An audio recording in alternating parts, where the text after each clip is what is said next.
Ocean Ave explained it, and the exact wording is not clear because the wording of here could change the meaning. That's a lot of things that weren't passed down precisely as the Ocean Ave said it, but the way he understood it was that the Shekhinah could rest on a goy, which is something that he found very appalling.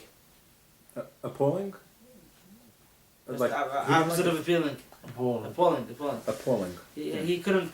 That's scary, even appalling. No, something's appalling. It's whoa. I think. Or whatever. I don't know if that's not the right word, but he couldn't. He couldn't come to terms with that, and that was actually one of the foundations of the Baal Shem Tov's. Baal Shem Tov's. If you want to put Chassidus into one sentence, it's Hashem is in everything, and everything is God. God is everything. Everything is God, Including Goyim. Goyim, and which means that Hashem rests and could reveal Himself through anything. And which is something which could, at first glance, it seems to negate different things that we read in the Drashim, and that's what he didn't understand. Obviously, it doesn't mean of course there's levels, there's differences. The revelation of Hashem through tzaddikim. But how does a person know that he's using his imagination to understand the what he's seeing or hearing, as to interpret what, if it's his imagination or is he understanding what Hashem is trying to tell him? Oh, so a person cannot. Hard. So here is where also it's called, they have the Neo Chassidus. I don't know if it's so popular anymore. We had different people, different rabbis that weren't very religious. And they took Chassidus.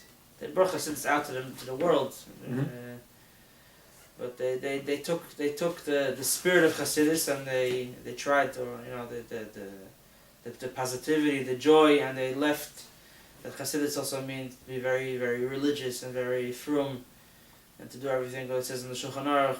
They just took the joy, that Judaism is about the experience, not about the deed, which is a big mistake. Chassidus said the deed is not enough; you have to have the spirit. So they have the New Age, which they try to have it. It's just about the experience. So if a person know if he's going the right way or not, if a person keeps Torah mitzvahs, he learns Torah. It says Amaretz cannot be a chassid, and ignoramus cannot be a chassid. Even though maybe the Amaretz feels a lot of great things, because like you said, it could be just imagining things. Yeah, the messages that we get, primarily we get our messages through Torah. But then there's additional messages that sometimes come to us in different ways. But that's not the way to see if it's true or not. Messages doesn't mean that you feel that Hashem is talking to you. It means Hashem is giving you is giving you direction. So as they were discussing this topic, which is it's a very fine, and to get it right, because if you say just as it is, it could seem disturbing. They were debating the issue. And as they were discussing, a guy knocks on the window, the Baal Shem Tov. Those days people had barrels, they kept things in barrels. The way you make a barrel is you have a few planks of wood with like a metal ring. So this guy was like a sort of a peddler. And he would go around fixing barrels for people. So he knocks on the door, says, Baal Shem Tov knew the guy, he was friendly with them. He had certain... He said, Yisraelcha, they would call him in Russian or Polish, whatever. He says, is there anything you need to fix in your house? I need broken barrels. So Ocean Ave tells him, everything is perfect by me. So the guy tells him, look, you're going to find things that need to be fixed. So the Baal Shem Tov tells Rabbi Levi Liberow, you see, this is a message. This is a lesson in Avodah, in serving Hashem. Sometimes it looks like everything is okay. My spiritual situation is fine, I'm doing well. He says, that's because you're not looking. If you're going to look, you're going to find there's a lot of areas that need to be fixed. Anyway, the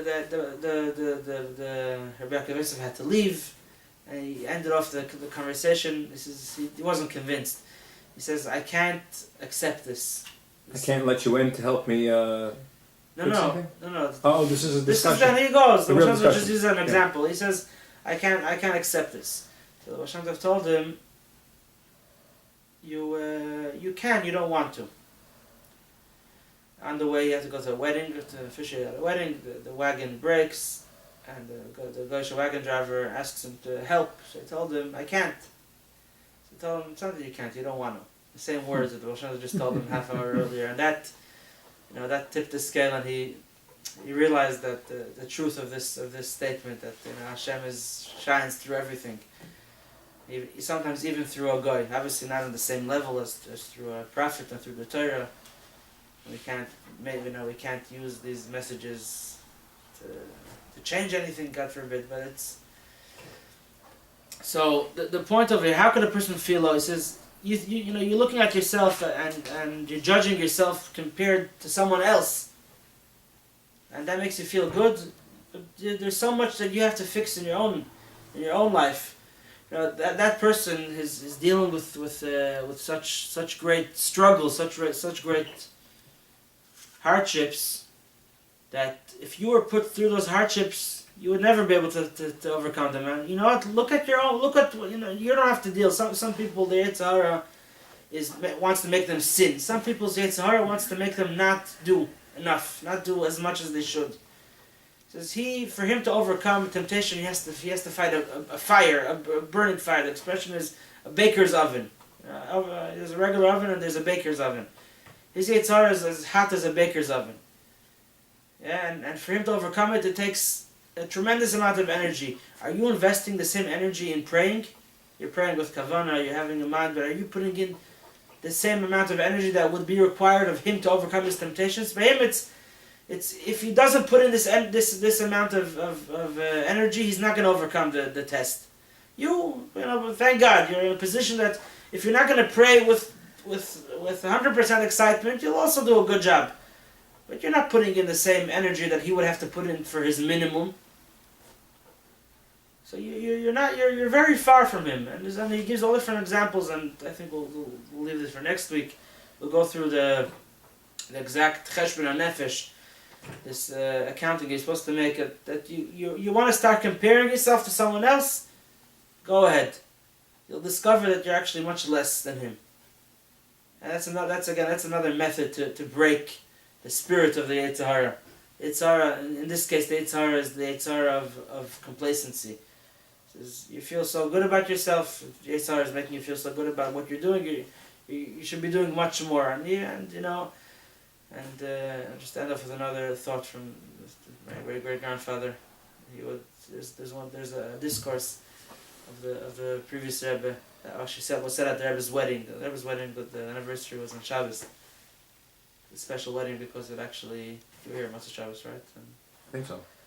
Yeah. I didn't make it, but it's since the Rebbe was not a son of the previous Rebbe's son-in-law, so the wedding actually kind of brought him made him eventually the next Rebbe.